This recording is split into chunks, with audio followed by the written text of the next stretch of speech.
Okay, this is the Roomba 760 and this is how much it's picked up after a couple of days being used. So,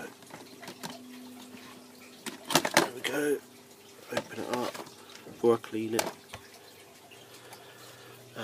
There's all this fluff, a handful of fluff.